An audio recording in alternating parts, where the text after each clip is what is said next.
Ako po ay isang Pinoy. Lumaki po ako sa farm. Ako po ay Filipino. Ang nanay ko po ay Filipina. Ako po ay isang Pinoy. Lumaki po ako sa farm. Ako po ay Filipino. Ang nanay ko po ay Filipina. Ako po ay isang Pinoy. Lumaki po ako sa farm. Ako po ay Filipino. Ang nanay ko po ay Filipina. Ako po ay isang Pinoy. Lumaki po ako sa farm. Nung bata pa ako, di ko kilala nanay ko.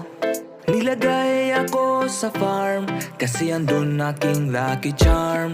Tinuro ang magnegosyo at dun ako unting natuto. Ngayon'y malaki na ako, ang aking pera ay lumubo.